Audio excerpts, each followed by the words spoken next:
In a roundtable discussion on YouTube, Cam Newton admitted that replacing Tom Brady in New England is the, quote, elephant in the room.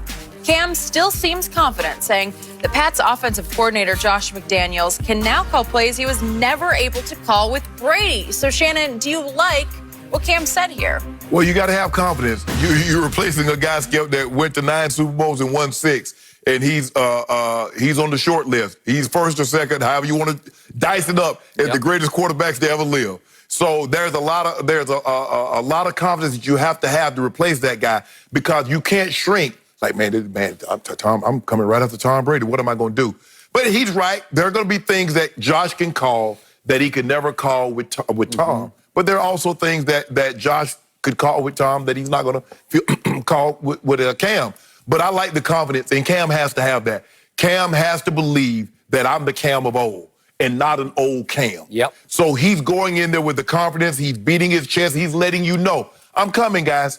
I'm coming. I'm ticked off. And he says, you know, I read the article, Skip. He says, I'm looking at the schedule. Oh, you passed over me.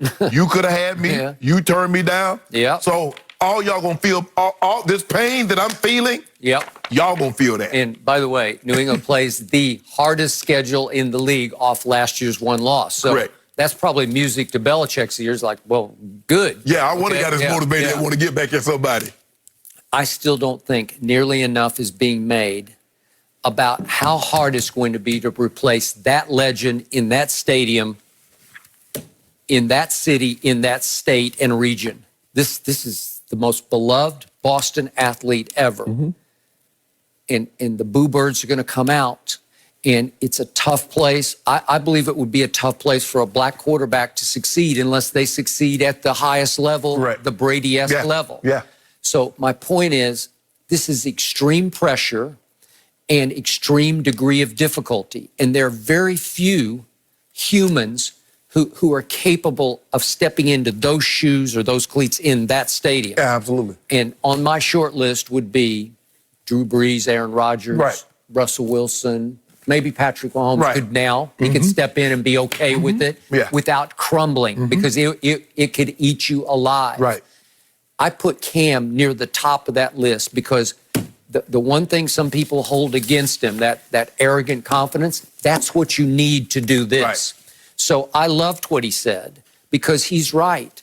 They can do things that Josh has never thought about doing with Tom Brady. They can come at you differently now. Right. And if they're going to have a chance to beat that schedule next year, with what I think is a mediocre receiving core, running back core, even mediocre line and defense. I think the roster is mediocre.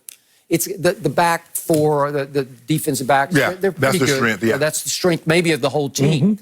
But my point is, this is going to be hard, and he is unafraid. Right. I don't believe, if you put him on a lie detector, I don't think he would admit any fear or show any fear of this job. But Skip, you know the saying says you don't want to be the man that replaced the man. You want to replace the man that replaced the man. Well, that is correct. This is hard, man. Skip, the greater the play, especially at that position, Skip, because it's front and center. You know, wide receivers, there's 2 wide receivers. And so, you know, but when you talk about a quarterback, imagine, you know, Greasy tried to replace Elway, and the guy that tried to replace Marino. Skip, that's not an easy task. You're talking about transcendent players. And so you talk about a guy that's gone to 9, won 6 Super Bowls. And even last year, Skip, he threw for 4,000 yards.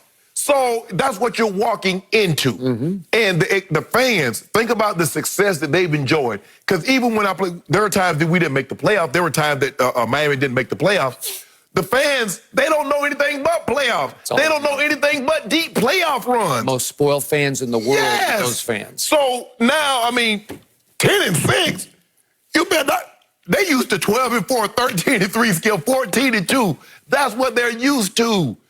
There's an immense amount of pressure. But I agree with you. If there's anybody that could stomach and withstand the onslaught of pressure and criticism that's going to come, is him. Yeah, he's been through this before. Yes. He went to Florida with Tim Tebow. They were competing for the job. Then he had to work his way back through Blinn Junior College, national championship. Go to Auburn, national championship. MVP, 15-1, Super Bowl. So he's done all this. So guess what, Skip?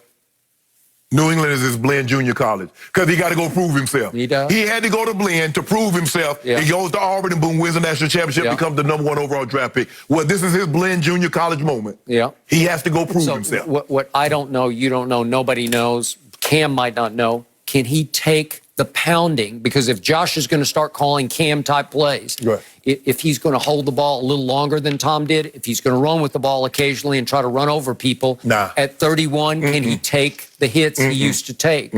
I don't know. So does that limit the playbook a little more than it used to be limited in Carolina? Well, I don't. Yeah. I don't think, Skip, it would be wise for them to call quarterback power, quarterback ISO, where you pull a guard and the fullback and lead Cam up in the hole. Unless it's 4th and 1. Right. 4th and 1 is a do or die. Yeah. And I think a lot of that's going to have to be on Cam also. Cam, you're going to have to learn. You're going to have to know when the journey's over. Everything is not about dying on a hill for, okay? Yep. So you have to understand that and get down. Yep. I also love this quote from Cam. Very insightful and enlightening. Said his agent called him during a workout to tell him the Patriots had interest in signing him, and his first reaction was, I said, hold on. How's me and Belichick going to mesh?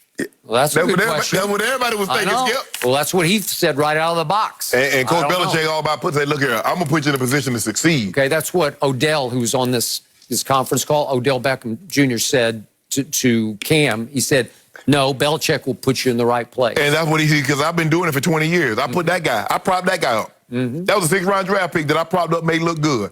Cam, I'm about to get you another MVP. That's what Coach Belichick said. Well, all right. So the point is that if he's going to put Jared Stidham in the starting lineup for game 1, what would the pressure? It'd be excruciating on that poor kid. Yeah. He struggled at Auburn in his 2nd year. He was good in his 1st year, but he struggled.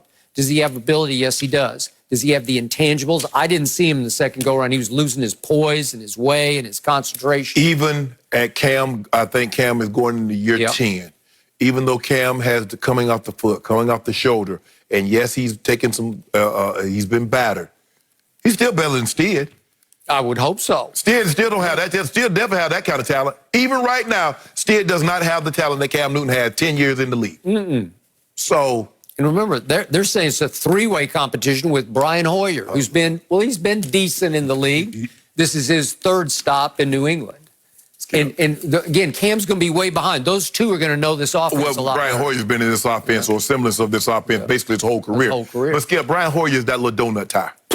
You put it out, Skip, you go 50 miles, and you just try to get to the nearest filling station, gas station, whatever you call it, and get the tire changed. He's not the guy, he's not the tire that you put on and we good and we gonna roll with. He's a little donut, you put him on and you get to the nearest stop you can before you put down beside the road. Well, Cam used a jungle analogy the other day about the lions. And lions not actually in the jungle, as you said.